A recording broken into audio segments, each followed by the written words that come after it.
Bowser's Fury is a delight from beginning to end, with how easily you can navigate this smaller open-world experience. It's charming, it's fluid, it's 3D Mario like you've seen before, and a bit you haven't. Mario transitions into a new style that's worth your time. Well, when Mr. Mario is involved, you are almost certainly going to have a fun time. Bowser's Fury has some of that in what feels more like a demo than an actual game. Rating this one is challenging, but in the end, when I set my Switch Pro controller down after beating Bowser one last time, I found myself a bit annoyed at how much of a grind it was for me to push through to the end. The pacing in this one feels oddly off. Perhaps this is just because we are experiencing the early beginnings of what surely someday is going to blossom into yet another gem for the Nintendo console. So, Mike, we should probably talk about it.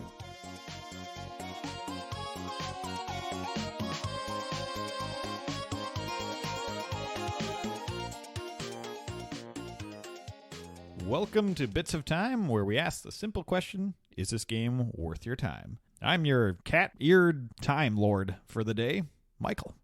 Yeah, again, why cats? I'm Larry. I don't know, because it's the theme of 3D World. No, that's what I'm saying, though. Like, why cats? Because they're awesome and adorable, especially in this game. Or in yes. this expansion, or your demo, as you called it. Mm-hmm. So this will be interesting. So Bowser's Fury was released on February 12th, 2021, developed by Nintendo EPD and published by Nintendo. This was a pack-in with the newly released Super Mario 3D World, the port from the Wii U, for the Nintendo Switch. And I don't know what you'd call this. Is it DLC? Is it an expansion? Is it a demo? Yeah, I kind of feel like, obviously I told you guys that, but I think it feels like a demo. They're almost testing, letting you know, I think we have some ideas here. Here's what we're thinking. That's a decently long demo in my regard. Oh, yeah. So it took me, I beat Bowser with 50 cat shines at 2 hours and 8 minutes and 26 seconds. I found all 100 cat shines, of course, and defeated Bowser again. It took me 6 hours and 12 minutes. Okay, so for somebody, just to claim for me, I beat Bowser's while I got 50 cat shrines. Shines. I then shines? Yeah. Cat shines. It's like sunshine. Okay, that makes sense. It's like a agglomeration of all those. Okay. So again, that shows you I didn't quite pay attention to the detail then. Cat shines. I got 50 of them. And my playtime, I didn't even mark because I would assume it probably took me about a little between 3 and 3.5 hours. But my playtime is absurdly more than that because I had 2 kiddos that were playing the game constantly. So kind of hard to track that a little bit. Yeah. For me, though, the thing that was interesting is it is a good, decent length game. It's a good chunk of time. I just think that it's the idea there's 100 of them to grab. That's kind of crazy. I mean, the world is decently big enough, and obviously you have to buy 3D World for the Switch to get this, which is a little weird when you're talking about time and purchase and all that stuff. Is it worth your time? That game is a lot of fun. Yep. So that's the point. That's where I would jump in. I actually think that both helps and hurts this. Because it helps it because, hey, it's completely different. But on the other hand, the thing that it's attached with is so freaking good that the faults in this one, the pacing for me, were just off because of that. I had such a blast with 3D World. I love that Really? game. Okay, so I'm the opposite. I think this is a better... Oh, my goodness. Okay. I think this... Yeah, let's talk about the history of us in Mario, as 3D specifically. I have beaten every 3D main Mario game. I don't know if you have. So no, not every main. Definitely not. I beat Mario Odyssey, which I think in one of the previous episodes we call it Super Mario Odyssey. I think it's just Mario Odyssey. Not Super Mario Odyssey. Okay, so then I was wrong. Shocker. And then I also beat Mario 64, and then 3D World. I think those are the only 3 Marios I've actually ever beaten. I think you've messed around with Sunshine. Have you even played Galaxy? I've never played Galaxy. I've messed around a lot with Sunshine, but I never beat it. Help this man. I freaking love Mario 3D World. I think that is and we've played that one together on the Wii U back in the day with our other brother Kevin. We beat it together. Yeah, we beat it. We didn't do like end game stuff, but yeah, that's a pretty fun one that we played. Yeah, so co-op that's together. actually one of the. I gotta believe that's one of the only Mario games I've ever played where I've beaten it with 2 different groups of people. Because I also beat 3D World with my daughter as well. Yes, that's kind of an interesting little tidbit. So we have history with Mario. I think Mario games are amazing. Yes. I know a lot of people just get rid of it because they're repetitive. Oh, 3-hit boss, blah blah blah. For me, it's not always about that. It's about traversing. It's going through the world's environments, and I think What's interesting about Bowser's Fury is it takes a lot of the elements from Sunshine that I really like about the location and all that, and it varies it up well enough between the islands. One of my favorite things that this game does, you talk about, is kind of a demo, and it is trying to make 3D Mario into an open world, and I think they succeeded in my head. And one of the main reasons that I think it did it well is you go through an island. When you come back, there's slight variations to new shines you can get that make it, in my head, worth it. I like repetition in Mario games. I like to go collect all my red coins from Super Mario 64. Okay. I like to collect the medals from the Plessie little dude, going through and getting those gold guys, finding the cats, all that stuff I love. Okay, yeah. I guess I would definitely say from my point of view, it never felt like, other than the ones that were hidden behind the Bowser Fury blocks, and then obviously the ones we had to collect, like I think it was the blue coins. They did the same thing in this one, but there were more than 8. It's usually like is it 12. Blue coins or is it red? I'm pretty sure they're blue. The blue is what you could. Be I just right. played it recently. I'm pretty sure it was blue. Yeah, that makes them probably. But then there's the red cat stickers things that you got to find too. Stickers? Are they actually stickers? I don't know. That's just what I look. Oh, okay. They're like emblems or like yeah. Okay, there you go. Medals.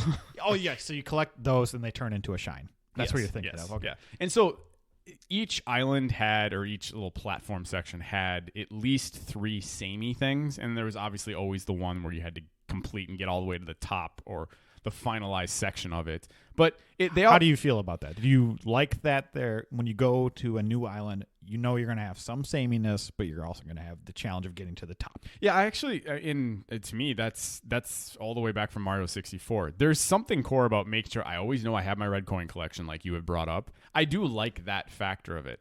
I think the area where I have the biggest issue in this game is because they brought it into the open world, and I don't even know if you felt this way, but I noticed some key things that just felt off to me. And the reason why I said demo is when you really scale back and just look at the whole map, it literally feels like a group of modders got together and we're like, here, we need about 8 of you to work on each individually a different thing, and we're going to drop them in this world. And they all look so out of place. Really? Yeah. From my so point weird. of view. And then I never felt like my character ran fast enough either. That was a massive complaint that I always felt. I know 3D World is, when they ported it to the Wii U, they increased the speed dramatically. So maybe, or no, when they ported it to the Switch, sorry. It's the Switch, okay. So then maybe I never played with it before. I've never had a complaint with like a Mario game controls before. The 2 big issues I had with this game were, one, I just always felt like I wanted to run a little bit quicker, and I couldn't figure out why, and so that maybe is telling. The other thing was during the Bowser fights themselves. The camera would always try and swing back around to look at Bowser while I was trying to go grab like a platform to like pick up. And I didn't like that either. And so, but yeah, back to the world side of it. It just, there's something about camera and Mario games have been always a little off. Or not actually, no, that's not true. 64 was a little off, Sunshine a little bit. They worked that. I mean, 64 was a unique experience because that was like their first foray. The camera in that game is pretty awful, but the game's still amazing. I don't know if it's pretty awful, but again, yeah, I guess I replayed it. I feel like there was 5 times where the camera like kind of messed with me, but overall, I think it's great. I didn't go for 120 stars that time, but gave you an excuse to touch the C buttons. Yeah. That's also true, yes. We didn't have dual analogs back in the day. No, we didn't. We're old. So I would say there is something slightly off about the controls in this one. It's not pristine like Super Mario Odyssey. I wonder if that's because they took the 3D World engine, where I know they changed from because in that one you only had 8 points to go around. And I think this one they used the full 360, obviously. So I wonder if there's that migration of that just changed it a little bit so it feels a little bit off. But I do agree in the Bowser fights. I think it's smart that they have the camera set on Bowser so you know when the attacks are coming, but trying to navigate that is a kind whenever of you didn't want to look sword. at Bowser, which again, they were, like you just mentioned, they're clearly trying to say, hey, don't take your eyes off this guy. But there were so many different times that I'm like, well, I just want to go grab that. And then I have a particular spot in my head where it happened 3 times in a row where I was like, okay, I know Bowser's right there. He's about to do one of his beams. I'm getting behind this platform. I just want to grab that little block so I can chuck it at him. But it kept swinging the thing back at Bowser. I'm like, and so it just frustrated me. But the world itself is really, I think, the big talking point in this game. And my harsh feeling is basically that it, for some reason, just the world feels, and this is in comparison to 3D World, kind of oddly cold and lifeless compared to like the massive variety that is in 3D World. And I don't know what it is. The individual sections are great. Most of the individual built platforms that you kind of get to traverse they're unique. They're fun. But the way that they're sporadically just placed around the map, other than there's the giant waterfall area where you can jump up, and I like that disconnect between the two spots. Okay. The rest of it just feels like a lot of empty water with just random things spewed in. And I feel like if you're going to go open world, this is where the demo in me comes out of it, is you can tell they're going to need more things. Space? Not even necessarily space. Oh, do you think it's because it's a smaller scale, so the oddities of the different terrains mesh too greatly for you? I think it's one of those examples where it's like when you're looking off in the distance, it's like, okay, well, you can see there's that. And it doesn't feel like you're in a lived world. It feels like you're in a theme park or obstacle course type thing. Yeah, I could definitely see that. And I don't disagree with that at all. And so, and again, and obviously it affects me more than it affects you. That's fine. From that gameplay standpoint, I get nervous long term, and I'm sure this is why I ended my opening statement with this. They're going to nail this, because when I saw the Metacritic, clearly, as per usual, I'm one of the oddities. Most people freaking love this game. I think it's got an 89. Yeah. And I'm just kind of like... Now, of course, that is also in combination with 3D World and people loving that. So yeah. Okay, how does it favor between Bowser's Fury? There's not really standalone. You'd have to read into the details. Yeah. I guess for me, long term, I just need to be really convinced to go away from like the hub mentality of Mario games where... Oh, that's hard. Because there's something about when you enter a world, it's like, okay, that's the unique world. There you go. And then when you go out of it, you're back in your hub world. That's the transition you need. Removing that transition and then needing an actual world to kind of evolve from one spot to the other. This one, it feels weird. It feels like there's a lot they can do with it. But yeah, I don't know. It's just, I got this. It is going to be really hard if you think about it. Sorry to cut you off, but that's okay. So I think of Super Mario Odyssey, where you're flying from one area to the next. Those areas feel very distinct and lived in. Yeah. They have NPCs. This game doesn't really have NPCs for the most part. There's a couple of them, but nothing that's crazy like Super Mario Odyssey.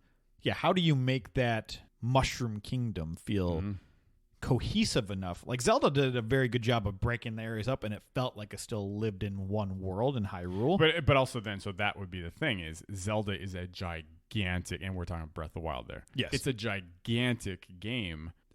I have a hard time seeing Mario in that large of a world. That's true. I mean, the platforming is amazing in Mario, but getting from one end to the other. Well, no. I mean, yeah, that in theory that should be the benefit. Is like it should be. Yes, but man, I don't, because if you think about it, if you go from like a forest to a lava level to a water level, making that transition between levels, you don't have to worry about that when you're doing the hub worlds. When you're doing an open world, you have to come up with a creative way to. Yeah, I don't really know how they're going to do it. Yeah, unless you go through like a warp pipe like Mario usually does. I'm thinking of like Super Mario RPG now with like the different islands. Like that felt cohesive. Could you make an open world 3D Mario game that would benefit from something like that? I don't really know. Yeah. But yeah, I can see why, at first when you talked about like modders plotting in islands, I can see that now. Okay. I think it's still a little... whatever, which is fine. And again, I guess there needs to be the takeaway for me. The difference between... when you get to the spot and actually start doing the platforming and stuff like that, I, for the most part, don't have too many complaints. I still think Mario in general has always had a weird mechanic at the ledges of like blocks and cliffs where when I jump up to it, I always feel like there's just like a slight moment where like, okay, am I going to make it over this or am I going to hit the wall and then slide down? Gotcha. There's always like that weird little mechanic that I feel like they've never figured out. But outside of that, the controls are brilliant. Like they are. It's Mario. You know what you're getting. So speaking of the world itself, do you have a favorite island, I guess? I don't remember the names of them. That's fine. I was going to say, I definitely don't remember the names. Or like, so there's the beginning area, we'll call it the tropical area, the winter area, and then the lava mountain area. Yeah, so mine is actually correlated with the most frustrating. I think the most frustrating one, bar none, and my favorite are the exact same. And that is the giant lava rotating platform. That rolling roller. And the reason island. It was extra frustrating no, not it wasn't the roller, or maybe it was part of that island, but I'm talking about how do I differentiate? I'm trying to figure out how to explain it. Oh, the mine cart where you go up the big mountain thing. No, it's not that either. Or it's not a mine cart. They're like switches. I'm pretty sure you were talking about the one with the spirals. You have to go navigate all the way up. There's the lava that's like infused into the platforms. Okay, yes, okay, that's it. I think it's like roller, high roller, or something like that aisle. So the reason why I say frustrate, to me, that was the most fun. I loved just traversing that spot. The sweatiness. It's so cool. And just that to me is where Mario is sometimes at its greatest, where it's kind of really, really walking that line between frustration and just feeling so good when you traverse correctly. I love that. Okay, and just seeing the rest of it. The part that made it most frustrating is I encountered that part. This shows you how I played this game. I didn't encounter that part until I was at 47 cat shines. And so I couldn't get Bowser to go away. So he's lava blasting that section while I'm trying to traverse. And there's not a lot of cover there. So figuring out how to time it right to get to the top while Bowser's just going ape crazy. Oh my goodness. Like that was the sweatiest moment of the game for me. And I was like, okay, right here, the pacing, this is unique. This is not like Mario. And so it kind of was that line between I like this and it's frustrating. And that was the most fun I had playing this game, bar none, that section. Interesting. Okay. And I died a lot. We'll get into the quick bits how much I died in this game too. But that, as a spoiler, that is the getting that shine, trying to traverse it. That's the times I died the most too. Yeah. And I didn't use, but Bowser did come in. I'm like, I'm almost there. Come on, stop messing with me. Okay. So what was your favorite one then? So it's funny. I feel like this is always the case in every Mario game. I enjoy the beginning levels, beginning sections more than the end sections. Okay. All right. From a aesthetic point of view, I don't really care for the lava brown mountain areas. I love the tropical areas in the beginning. I love the ice areas. The ice area is a close second to me, but I like the first island the best. Yeah, so the ice area is a weird point for me because like coming up to it, I was excited. There's something about, and this is going to show you where I am with gaming, the ice skate thing you get, I hate. Why are we so opposite? As soon as you said yeah and you got excited, I was like, uh-oh, here we go again. But I don't know what it is. I think it's the most clunky, just random. Like I'm like, why is Mario in this? Like none of this makes sense. Nothing in Mario makes sense. It's true. Yeah. I just hated that part of it, and so that killed the ice level for me. Which again, I'm glad that we're that opposite. I guess part of me almost wondered. I bet you Mike freaking likes this part. I mean, it feels a little off trying to bounce on, but I loved getting to the moment, and then you have to go all the way back, which kind of sucks. But at the same time, I'm like, that to me is the frustration of fun because I'm like, oh, I can get it right this time. I can do it.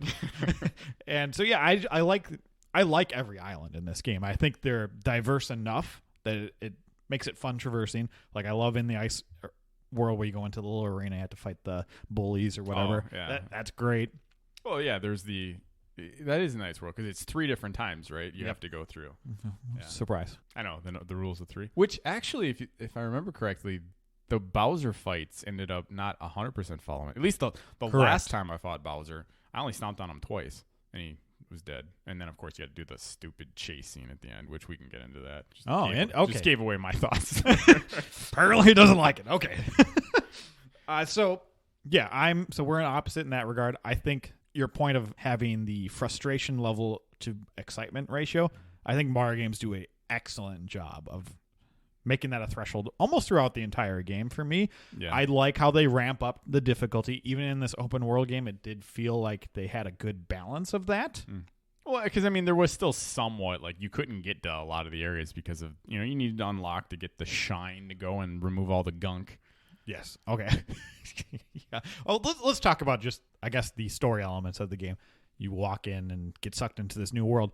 How do you feel about Bowser, Fury Bowser? Okay, so Bowser himself, the Fury version, is to me the coolest and most badass Bowser's ever been. Okay, at least we're agreement, dude. His design is amazing. Well, and I would even put it at the point.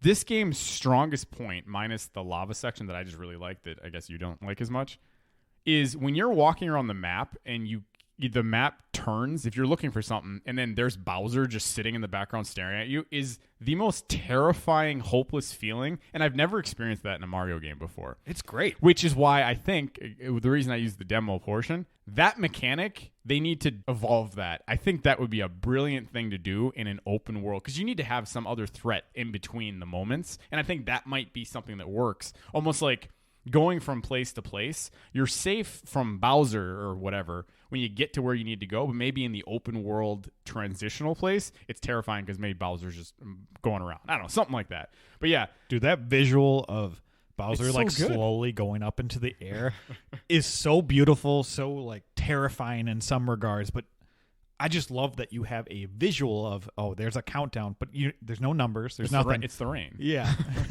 To me, you don't even have to be looking. As soon as it starts raining, you're like, damn it. Oh, Here we go. You get that wind going. Yeah. Yeah. But I love that you can just see him slowly going up into the air over and over again. I think that's beautiful. And one of my favorite quotes, I don't know, it's either Bowser Jr. or like a bell or something. I don't know what it is. It says it, but it says, "The beast's fury has grown too strong. The light of the cat shines can no longer keep it at bay." Yeah, that literally happened to me at the lava spot. And I was like, are you kidding me right now? But that quote, I don't know why. The writing of that sounds so cool. It doesn't seem like it fits in you have cat shines and that, but the beast fury. I was like, it's so cool. I love it. I love everything about that design. Like, I've used the photo mode way too much in this game, taking pictures of it. I just think it's so cool. Yeah.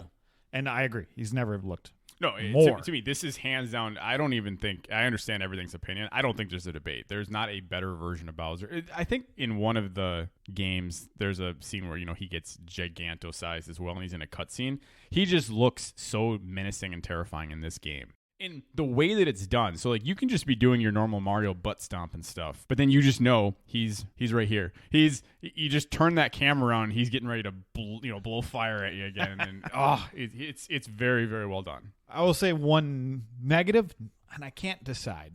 So I like that Bowser Fury, you have to use him to get certain shines. I think that is a cool idea. So you're opening up blocks that can only be blasted by his fury. You're getting into my pacing complaints, I can already tell.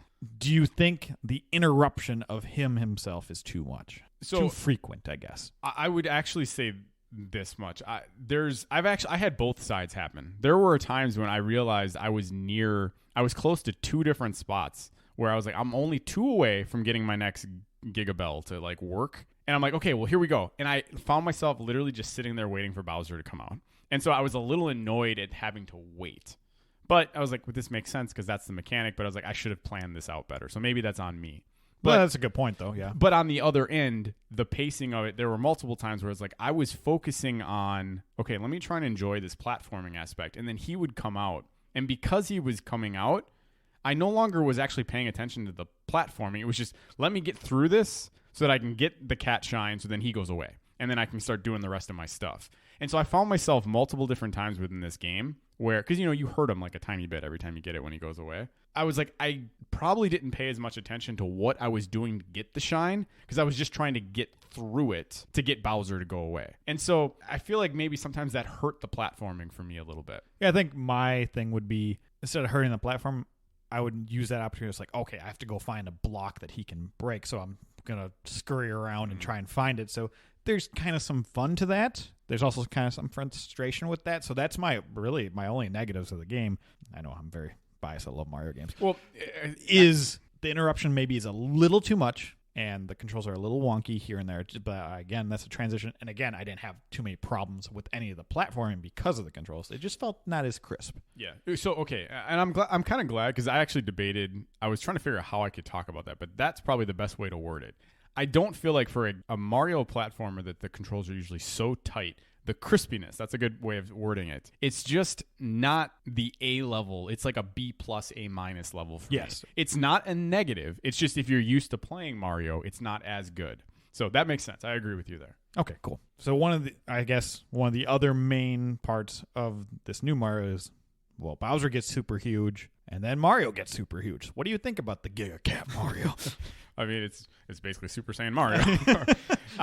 Again, most of just the storyline in Mario games, I think I'm not the outlier here. I just don't understand it. I don't understand what's going on here, and it's just completely random. I don't have really an opinion on it. It's just this is just another mechanic in a Mario game. It wore off for me, kind of the novelty of it after the first fight. Like the fact that you're gigantic and now I'm looking at like, oh, hey, here's the map that I'm trying to traverse around. Was pretty That's cool. pretty unique. The Bowser fights themselves, I didn't think. I actually kind of think the AI was programmed pretty terribly. Like he you absolutely could choose him and get him stuck on platforms where he just wouldn't go through it. And so you were like, okay, here we go. Let me just get out of the way. That is Mario right there. Yeah. Sometimes I feel like. Yeah, so, I mean, it's unique because it was different, but I did feel like it kind of wore off. So, to me, just getting into the Giga form was just like, okay, well, here, now I'm at 40. Let me get to the next jump, which actually ended up being, because I didn't actually know when the game was going to end. I didn't know 50 was when it ended. And so I was actually getting a little nervous, and that's where the pacing came from me. I was like, okay, when is the end to this? How many do I have to collect? Do you think 50 is a good number? I feel like doing half of the amount that's there. I would say for me, the game changed. The first 30 I had an absolute blast with. For some reason, 30 to 40, I felt like I had a little bit of a pacing issue where I was kind of like, okay, what's going on here? I just know I need 10 more to fight Bowser again. And then I had that rule of 3 in my head, like, okay, well, that's not going to be the finish. So I was getting a little, and then from kind of worried. And then from 40 to 50, I liked it again because it got more tense. And that's when I hit the lava level area, and that's when Bowser would not go away. And so I kind of feel like the beginning portion of the game and the end portion of the game are good. It was the middle portion where I was struggling a little bit, and I don't think most people have that complaint. That's where I'm unique in that sense. But that's also the part that would worry me about them going full-fledged open world is that middle section. I feel like that's all open world games, though, right? And it's hard. Did you play it in one sitting, or how did you? No. Okay. I could have. I would say I would have easily been able to beat this in one, probably 2 sittings. I never felt like nothing ever really felt challenging in this game at all, other than that lava section. It's just I had the kiddos that kept playing, and so I had to take breaks. How many sittings did you beat it in? I beat it in 2 sittings, and then I completed it in 4 total. Okay, so that was going to be my next question, because you went wild. Yeah. So did it take you longer to get the first 50 or the last 50? Almost equal. Really? Yeah. So okay, I guess then, as someone who didn't get it to 100, do you fight Bowser again? Yeah. What happens? Very similar stuff. There is some kind of cool end thing where I can't remember if this is halfway through or not, where there's this. It drops the shine somewhere randomly. This island comes down and drops randomly, and you have to go there. Okay. And you don't know where it's going to appear. Okay. Which is kind of fun. So that adds like a nice little change up or randomized nature to it. For the most part, it's the same battle again. Okay. But so I enjoyed collecting everything again. Do you fight them every 10 or 20? No, I think you just fight them the one time. If I remember correctly. So from 50 to 100, there's only one more Bowser fight. I believe. Okay, all right. It's been a while since I played So it. I guess then that kind of leads me into my other random, just strange confusion is Bowser Jr. What about it? I don't understand like the relationship between him and Mario and Bowser and his dad. He's trying to save him. He's too strong. I don't know. It just seems weird. It's like, don't you want your dad to just like? I don't. It's a weird mechanic, especially with the way the game ends, where he just kind of goes and follows Bowser. And I'm like, well, I don't know. It just seems odd. It's like the baddie that got too bad. I will say this, bring though. him back. He's OP. Oh, you think so? Yeah. Right. Like I actually didn't realize you could shut him off. When you asked me that question, I was like, oh, that would have been interesting to know. Because there were multiple times. I know you could play as him. You could have a second person play him. And I actually did that with my daughter. And I actually thought that was another issue. Bowser Jr. is so fast that it was actually an inconvenience to have a player playing as him. And so it was better in AI form. But there were multiple times I'd fight, like, he would just go and bonk people and beat them, and I wouldn't even have to do anything. There was a boss battle. I never even touched the boss. I just dodged the mechanics of the boss while he just beat the crap out of the boss. And so that was interesting to me. Yeah, I turned him off because I just didn't, for the most part, want I think the he help. makes it way easier. So yes. Yeah. And I feel like that's the balance of Mario games, right? They're supposed to be kids games. You can turn off those settings or you can add them on. I think that's a good balance. The co-op seems to be all right. I didn't play it though. Okay, so yeah. No, it's my only complaint with the co-op. It's fun to play. It's just Bowser Jr. is so much faster than Mario that I feel like you're constantly just trying to wait for Mario to catch up. That makes sense. I can see how that would be annoying. Yeah. Speaking of which, I would say then I brought up the ice skate earlier. Obviously that's not one of the items, but you asked me a question that actually I literally turned the game back on when I wasn't playing because I was like, wait, what? There's a menu system? Okay. There's a menu system, but it's not really a menu system. It's just literally just that one little... The inventory. Inventory. And I was just confused at first, but I'll say this, and maybe I don't know if it's the norm. The cat was the only item that I really ever liked using. I just didn't think there was ever a reason to use any of the other items ever. Yeah, I think cat's the best, obviously, because the traversal is cool. I think the boomerang's fun, and the fire flower. I like the. See, I never. That was interesting. I almost never used that one. I liked the floaty, the squirrel. I'm sure there's a name for it in Mario World. Tanuki suit. Yeah. Yeah, that one's great. I think anything that helps you traverse is the best one. So the cat and Tanuki are the best in my head. But how do you feel about the inventory system in general? This is kind of a more from the 2D games, right? So you had, after 3, I think 3 was the first one that had it, where if you go in, before you go into a level, you can make yourself big, or you can give yourself the Tanuki suit or the flying. I like I think because it's the open world side of things, the fact that you can literally get to a new island, look at what you need to do, and then be like, okay, here, I want this because I think this will work best. Power up that right gives on, a little, And I actually think too, for like people who like to speed run, there's probably really unique patterns you could come up with, or you could challenge yourself and be like, hey, I need you to beat this, but you can't use this and this. And so there's fun little challenges that they can do. Yeah, games that have that option are fun. I definitely don't want them to go much deeper than this. I'm a little nervous that I don't want to play a Mario where you get too launched or kind of bogged down by like a menu system or inventory that's too much. How do you feel about this versus like 64, where you find the blocks in specific parts on the level and you use that? So that's a interesting take because in Mario 64, because it was planted there the way that it was, you knew the developers designed what you're going to go through with that in mind. Where here, I'm assuming they have to, but yeah, you can kind of tackle it however you want. So maybe that adds more freedom, but maybe does that lessen level design a little bit? I don't know. It's possible. Because, again, you could use items in any way you want, and the person developing the level has to understand that. So maybe that also forces them just to be more creative. Yeah, I don't really know which one. Because you look at Breath of the Wild, with their physics engine alone, that can be like your power-ups, we'll call it that. Yeah. And that led to so many crazy things.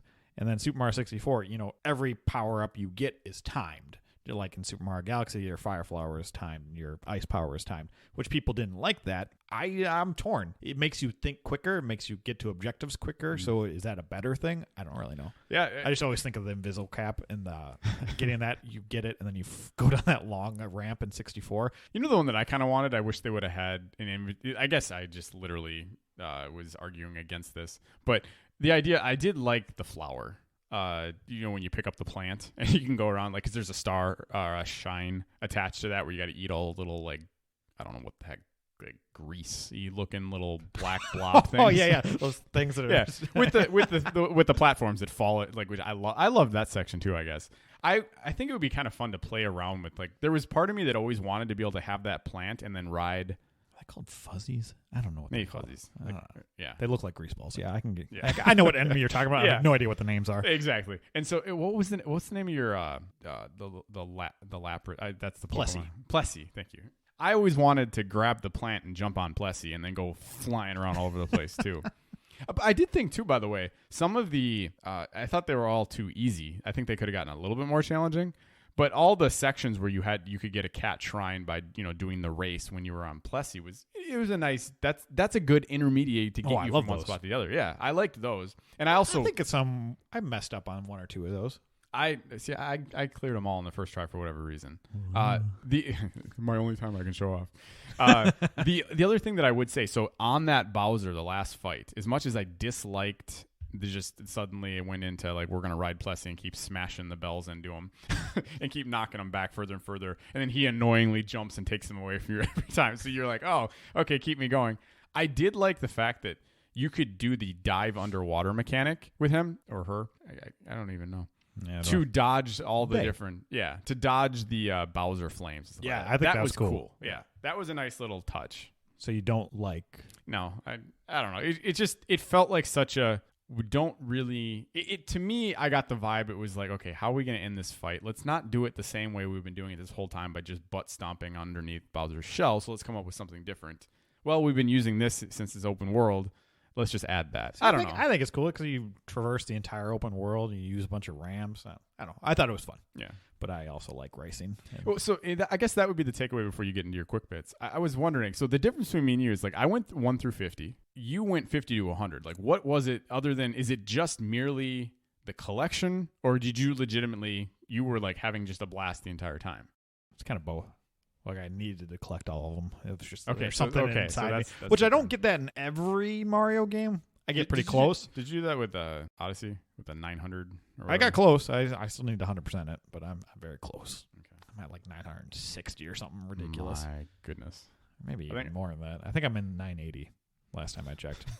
Maybe I'll do that one day. Oof. You might hear about it. Who knows? I think I enjoyed my time with this game. Obviously, I think it's almost perfect. The platforming itself, having the fun, going around, just finding. There's something about collecting stuff in a game, even though it has no intrinsic value outside of that singular game. I don't care. I just want to see those. Give me all the shines. Give me all the cats. Give me all the whatever. Okay, so then out of curiosity, you liked this one better than 3D World. Yes. I would Like, say. how much better? Decently amount, yeah. I think I prefer 3D Mario games to 2D games. So, and 3D World to me is a 2D game in a different view. Okay, touche. Just curious. I don't know. Like, Even though I love freaking Super Mario World. So, but I feel like if I'm going to replay games, I always generally go to Galaxy or 64. I play Super Mario World a lot, but I feel like that's the one I really love. I don't know if that's more nostalgia. No, that game holds up really well too. So that art style, man. yeah, it's Timeless. It's so good. So that's interesting though, because this would be one of the first times where I'm going back to I actually prefer the 2.5 whatever the heck Super Mario 3D World is. I know they say 3D World, but yeah, I prefer that more than Bowser's Fury by quite a bit. I had way more fun. Now, granted, I mean, that's probably a good selling point for this game. This game's probably worth your time because you get 2 packages. You can't do You can't do it separate, which I think maybe someday they will, and I think they should separate them, but this is a great deal. Yeah, that is interesting though. That it's 100%. Like it's not just like it's a different version of 3D World. It's just an entirely different game. The mechanics, everything, and it's weird that they attach the two together. I also think it's very weird, and I loved it. I'm glad they did too. Yeah. That made me buy this game, honestly. But of course, I went through 3D World, and there's some chaos in there, and it's fun. It's a good game. It's a great game, maybe. Mm-hmm. I think it's a great game. Yeah. And this is just perfection. This is the icing on the cake. So then, do you think though Bowser's Fury is absolutely the sign that they're the next Mario, next mainline AAA Mario game will be open world, or do you think maybe it's one more? I don't know. See, that's the thing. Did this come out too late in the production cycle? Yeah. So I was trying to find stuff on the development. There's very little notes anywhere, which is interesting. I mean, I feel like that's kind of the Nintendo way, though. Yeah, sometimes. I mean, I feel like, maybe it's just because it's a newer game or whatever, and because it's an add-on to another game. You can look through who made the game and credits and whatever, but there's not that many stories about it, which is very interesting. So I'm very curious, was this just a fun side project to later put in a Mario game? And I feel like, it's not going to be the next one. I think it'll be 1 or 2 more after this. If I was a betting man, I would say, now this is the mainline Marios. I would say one of the next 2 is going to be as close to fully open world as they can get. And I feel like this was the test, and the fact that it seems to, even if, I agree with you, the Metacritic is attached, you can go look. I watched a couple of individual YouTube reviews just to kind of see what people's vibe was after I had placed mine down, and I got more disappointed in myself because people love it. And so I do think this passed the test, and I think we're going to see something new. And how they're going to initiate that with some of what you speculated, I don't know. I don't know how they're going to navigate the problem of traversing and Dead Space, which I think Dead Space is good in open world games, but I think that's going to be hard for Mario. That's going to be, for me personally, who's someone who is not as attached to Mario as you, that's going to be kind of part of the fun. It's going to... Well, I have my Nintendo stuff that I love. Yeah, you love Nintendo at the same time. So, and it's good to be critical, and that's okay. I don't even feel like I'm being that critical. I'm just being honest. Somebody out there thinks you're destroying this Zelda. Yeah, Mario, you're just taking them all down. Well, I'll tell you what, depending on where we're releasing with everything this season, I'm not making Nintendo fans right now. And that's okay. You got me. And I still have my qualms with Nintendo as well, so it's okay. Yeah. So let's just get into some quick bits. Plessie is wonderful. Well, okay. I like all those shines. You thought they were too easy. I liked it. Most racing shines in 3D Mario games, or racing stars, whatever you're collecting moons. I love the race in 3D Mario games. It's just always you like the speed, which is why I believe Mario should be faster than he is. No, he's fine. He's great. It's about long jumping and connecting those and jumping. It's a pretty looking game overall. I can't disagree with that. Yeah. I died 17 times, and most of that was in that rolling lava section. I didn't pay attention. I didn't keep track. I really probably should eventually start doing that, but it's just not my. Okay, this is just me. I have these weird quirks. I want to tally stuff. You are quirky. Yeah. Cat Goombas in floaties is probably one of the coolest enemies. He's got cat ears. He's a Goomba, and he's sitting in the floaty in the island. Right before you get to the ice island, they're like in that little lake. Just yeah, okay, yeah. I was floaty trying to rack like my a brain. raft. Gotcha. Not a raft. What are you? Inner tube. There we go. Okay, when you were saying floaty, I was thinking something flying, and I'm like, what is he going on about? Okay, gotcha. I mean, some Goombas have wings. I don't know if they have in this game. I can't remember. But yeah, Cat Goomba, adorable, and he's so funny because he's angry at the same time. And I think there's a fun grouping of power-ups from the previous game. We talked about your favorites, the cat. Mine is the cat as well. I also really love the Tanuki. You love the Tanuki. The boomerang, just a solid line that makes traversing this world, I think, even better with Plessie in mind. I disagree with that portion of it. I just don't think it makes it better. I just think because there's clearly two superior. But I'm glad you liked them all. If you're in a fury about Larry's opinions on this game, don't worry. Michael is much higher up on that list. Bowser's Fury is an open world experiment that I think worked overall for both of us brothers. There's enough variety in the short time span that you spent collecting shines, battling Goombas, and floating around on Plessie that I think you'll have a pretty good time that won't lead to fury, but fun. So strap on your cat ears, go find some shiny coins, and have fun in Bowser's Fury. It's worth your time.